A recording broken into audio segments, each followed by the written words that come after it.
Hey there once again. We're out here with Chanya. Hello, darling. What's this one here? Strawberry. Snow. Strawberry snow. Yeah. Oh my God. Yeah, so we're out here on a Wednesday and it's raining. Oh, I gotta love Thailand in the wet season. Actually, it's really is quite refreshing. But anyhow, we're out at just around the corner from our soy here. This is MMS Car Service and Tyre. Yeah, no. Yeah. So we're out here and we're getting the car. We're going to put in 4 new tyres on. They're going to attempt to fix the windscreen wiper up and a few other things. No, I don't want wave. What? You buy a sandwich. Why would you want to wave a sandwich? Wave hot. No, I don't want wave hot. I want wave cool. I want wave cool. I like hot. You want to eat my sandwich? You can go buy a new one. No, I was still you. Why said we cannot make hot little bit? No, I don't want to wave hot. I like cool. No. I can't win, can I? Why do you want hot? Oh, okay. Oh, I try. Anyways, You win we're here. We're just having a coffee. So we're having a coffee while they get the tyres put on. So we didn't know. Like I was expecting to budget 12,000 baht to put on new tyres for the car, and luckily this week we've got buy 3 get 1 free. So I get 3 tyres and get 1 fitted for free. So it's 4 tyres for the price of 3. I think that's a pretty good deal. So 9,000 baht for the tyres, and I think probably a couple hundred baht for the windscreen wiper blades, I think, as well. Not quite sure how much it's going to come to, but we'll soon find out, and we'll catch up with you when that's all done. I'm always impressed by the methodical nature that the Thais do with the actual engineering sort of stuff when they're working on the cars. I guess we're doing a wheel alignment right now, and with all the computer gear and everything else. I've never sort of seen the lasers sort of set up before, but hey, this is Thailand, this is how it all works. Well, that's all done. It took an hour and a half, but they've done the full workup, balanced the alignment, the whole thing, fixed the windscreen wipers up and the water jets and everything else. That was 9,878 baht. They did a quick calculation there for today's exchange, and that's like $460 Australian. Not quite sure what it is in the US, but I think that's quite a reasonable price, and it's a reputable mob. It's not like a backyard dealer. So it's probably equivalent to what you might say Bob Jane T-Marts in Australia.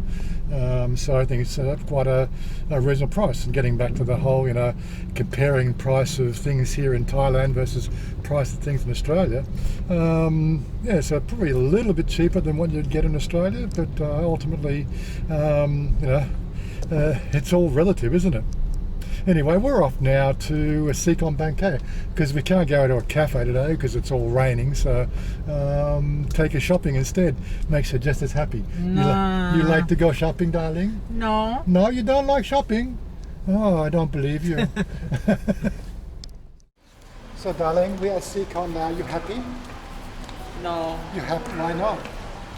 Because you're not buy dress yet. I just start. When I buy first, I happy, okay? It's always the same, isn't it? Everywhere we go, check in. Although I'm not an iPhone aficionado, I've got no idea what the iPhone prices are, but there's the 4 basic models now here. As I can see, there's the iPhone SE. Let's look at the 128 gigabyte version, which is pretty much standard these days. 16,900 for the SE version. The 11 is running at 26,900. The 11 Pro with the 256 gig is running 41,900, and the iPhone 11 Pro Max, this is the top of the line, is 45,900. Now, of course, I haven't got my calculator out to actually work that out. I'll put the prices down below. You've probably seen the prices down below there as I do that conversion. So get an idea again, sort of pricing compared to Australia. Things just, things in some sort of respects really aren't that much cheaper than what you get in Australia. I don't know. Now I start to happy now. You sure you're happy now? Yeah. Because you can see dress. Tell you what, she's easy to please. But yeah, life in Thailand in some respects is really simple. And the simple things in life keeps your girl happy. Oh my God. Of course, the interesting thing about the retail sector, especially over the last 3 months when lots of shops have shut down, the people have woken up to the whole online buying issue. And of course, you saw, if you're looking at pricing, it's not that hard to jump onto Google and do online shopping Thailand as a search, and then start looking at the comparative prices yourself just to see what is actually worthwhile getting when you're over here if you're having a holiday. That is, if you ever get back here, What are they talking about? They're talking about we're in October now before tourists will be allowed in, and still with the resurgence that we've had in China and sort of potential second waves. Oh my God. What's a second wave? Well, you wave twice? I don't know. They're talking about the fact that there's no guarantee these days. But ultimately, what are you looking for? You're looking for to come back to Thailand, and they won't let you in the country. And if they do let you in the country, you're going to have to spend 2 weeks in quarantine anyway. So if you've only got a 2-week holiday, it's pretty pointless coming over, isn't it? It's only people who are actually sort of trying to be repatriated with their partners over here. They're the only ones that they're probably even going to consider dealing back in the country. But yeah, so if you're looking for price comparisons, the best thing to do is just jump online. It is really sort of a very simple process these days. If you don't have access to a computer, well, that's going to be a little bit harder for you sort of to work out, isn't it? But yeah, getting back to the whole cost comparison thing, the only times you really win on the whole is it cheaper to live in Thailand is when it comes down to the fact that the labour costs here in Thailand are much more competitive or simpler. I don't know really what's the right term, but it's sort of, if you've got $17 an hour as a minimum wage in Australia and you've got $17 a day as a minimum wage in Thailand, anything that has a labour component and is pretty much a Thai specific product, you're going to find good bargains. Of course, if you're trying to buy to take back overseas, well, you're going to have to forego any sort of type of warranties. But that sort of brings it back to the real bargains is, when you're living here is, what are your essentials? Food on the table. Well, food on the table actually gets quite inexpensive. So that's one of the prerequisites of living, isn't it? And then of course the other sort of side is, the roof over your head. I don't know what you're paying for rent in Australia these days. So I know sort of rent up in Hornsby, which was 25 kilometres out of the city. I think they were looking at $500 a week for a 2-bedroom apartment was the last time I saw pricing. Whereas we're paying 9,000 baht a month for a 3-bedroom townhouse. Pretty much again, 25 to 30, I'm not sure exactly, depending on as the crow flies, probably 25 kilometres west of the city. So when you look at those prices, the cost of living can really be sort of a bonus. And like I said, it really is one of those relative things. You've got to compare. And I said, if I was living out in the Broken Hill or something like that, I'd have to be really comparing prices in maybe Sukhothai. I don't live in Sukhothai, so I really can't do that. We still have our major chains like Big C and Tesco, which is your retail, conglomerates that are dotted all over the country. I'm pretty sure you have, like Woolworths and Coles out in Broken Hill as well. But when it comes to living, in a house out in Broken Hill, where you're going to have land and all that sort of stuff thrown in with a house rental, I really have no idea how to compare those prices because I've never lived there. As that I can only sort of give you some comparisons when it comes to the whole, 25 kilometres, out of the city, and comparing Sydney, which is a metropolis of 3 million people, versus Bangkok, which is a metropolis of, you might still say, 9 billion people, 9 million people. Billion, oh my God. Just even thinking about billions, oh my God. But yeah, so you've got to look at the fact that it is, it's a major centre, so was Sydney. When you're sort of living sort of pretty much a similar sort of lifestyle, you can make some bargains. But if you want to live a Western lifestyle and eat Western food, that's completely another thing altogether, isn't it? And I think that's one of the problems we have here in Thailand as you come over here, and a lot of foreigners do get a little bit extravagant. They've lived a life in wherever they've come from, and they're just an average Joe Blow for the money they had in their pocket. When it comes over to Thailand, that average money in your pocket makes you look a little bit more affluent than what you really are. And people who have never really lived an affluent lifestyle and never really sort of curbed their spending and run up credit card debt like it's going at a style, well, those people are going to find themselves in a whole lot of strife, really, aren't they? Yeah, so in fact, I don't really like talking cost of living comparisons because it's really hard to do that. We can do some spot checks and spot prices on certain items that might be something you're thinking about getting for some reason. But the bottom line is what's the problem with where you are?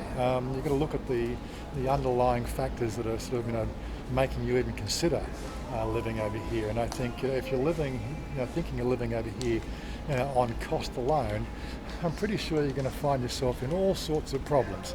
You've got to look at the things that are, what floats your boat, as they say.